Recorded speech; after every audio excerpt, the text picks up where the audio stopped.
These instructionals are made possible by the sale of the Drill America DA 1903 drill rifle. More about that at the end of the video.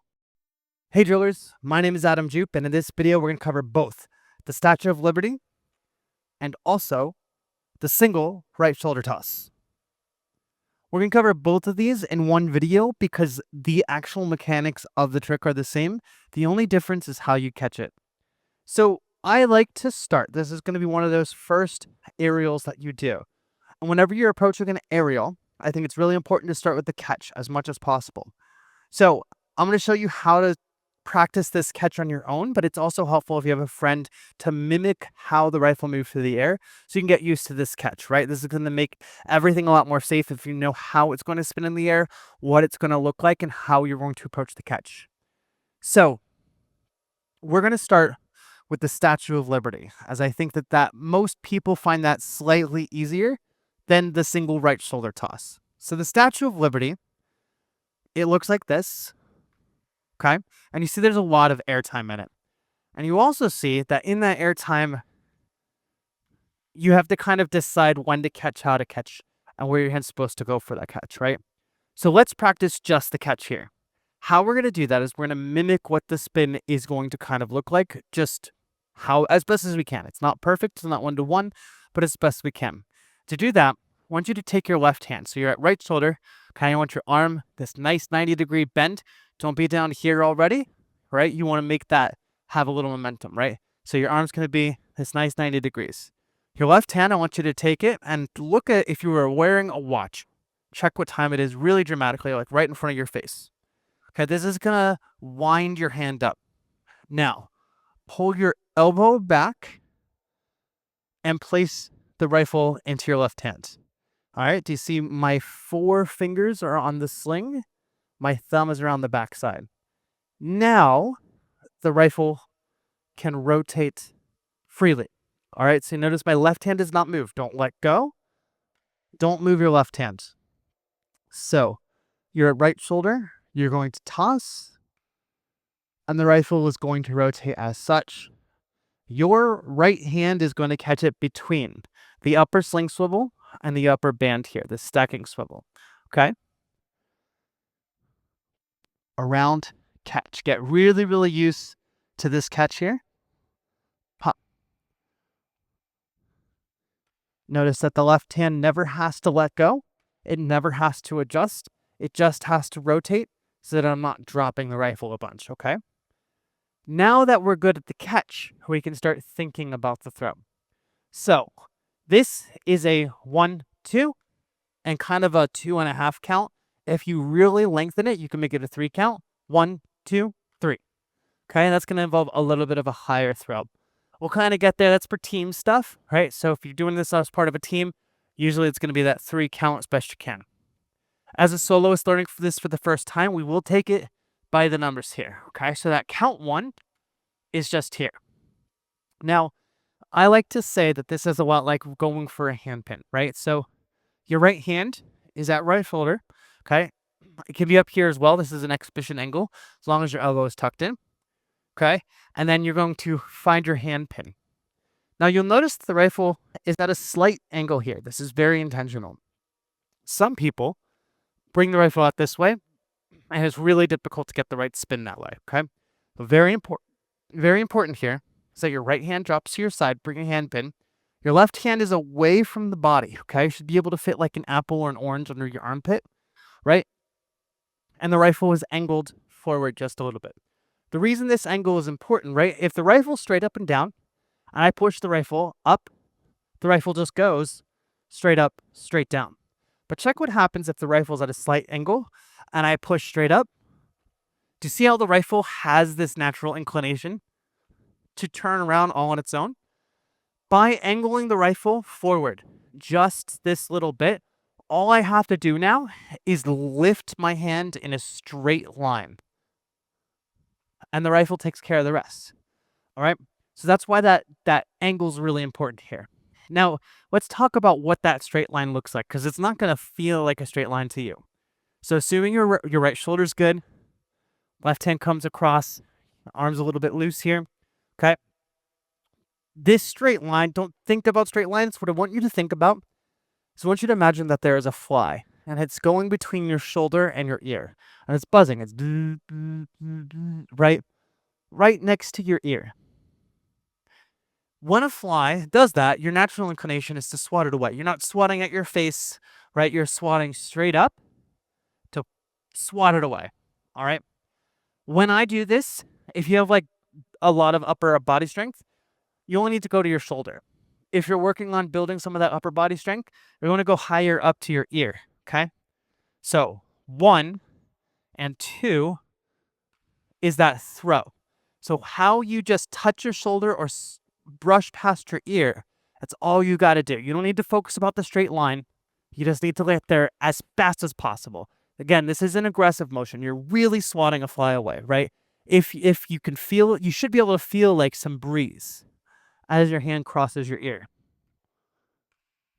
Okay? That's how you're going to get the rifle to have the right momentum. Then, you just got to get your hand there, right? You just got to get your hand in the right place. There's a really important part, and it's really, really, really subtle. You might not catch it at first. But when I first make contact with the rifle is actually closer to this angle than it is to straight up and down. And it's very subtle, right? I'm really catching it here and then letting the momentum fight my hand, push it back a little bit, and I'm meeting it in the middle. When I do that, the rifle's going to be straight up and down. A really common mistake here is people try and catch it with the rifle straight up and down, and then the rifle pushes forward a little bit. If you haven't built up really strong wrist strength, what's going to happen is that it's just going to fight you forward and you're going to lose control. Okay? So that's if this is what's happening to you there, it's because you're catching too late. All right? In order to fix that, it might be your angle, right? So if your angle's really far out and you push straight up, do you see how it goes like crazy, right? So step 1, make sure your angle is very subtle. Step 2, make sure your push, it doesn't have to be super aggressive. This is going to be very, very individualized based, okay? But it just has to be this nice, gentle, catch it slightly early, bring it into place. All right?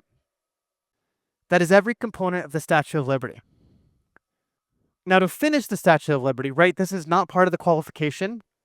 To finish the Statue of Liberty from this position, most people are generally going to pull their elbows straight back. And you can see this is a really good time to talk about elbow, right? So the elbow, whenever the elbow is in this right shoulder and in this crease, it needs to be pulled straight back, okay? A lot of people have their elbows out like this, and it feels fine. It looks much better when the elbow's tucked in, okay? So you're going to pull that elbow back and let the rifle fall flat. Now that it's in your left hand, you can port spin to shoulder, okay? And that's going to be a big, easy go-to for people doing Statue of Liberty, right? Makes it super easy. Now, for the single right shoulder toss, it's the same exact 1, 2, but instead of that third count being here, you're actually going to let the rifle pass, catch it on the sling, tuck it into the side. Okay, so let's watch that in full motion. Okay, you'll see where I would normally grab it, I instead let the rifle pass my hand that first time, and I slide it underneath the second time. What makes this one so difficult for people is going to be this catch and tuck. Okay, so to practice this, have the rifle flat, barrel facing behind you, sling facing down. When you're in this position, you want to catch it more on your fingers than on your palm, okay? So it's more on the fingers than the palm, right? It's kind of somewhere in between.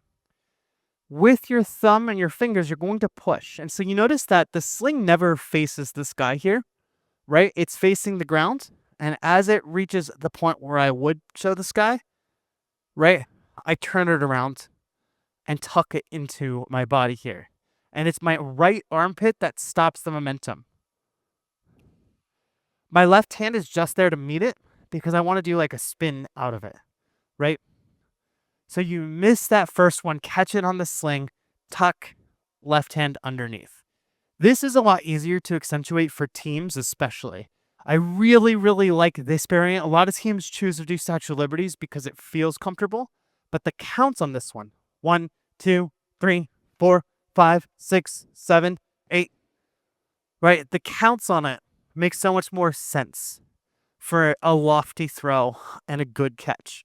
So I really encourage you, if you're bringing this to your team, bring the single right shoulder toss over the Statue of Liberty, at least to start, until you can get everyone on the same kind of cadence with your team routine.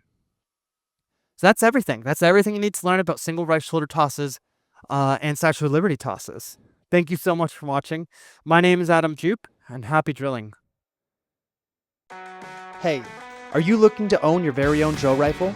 Trying to earn more Sling qualifications in the curriculum? Looking to improve your team by improving your skills at home?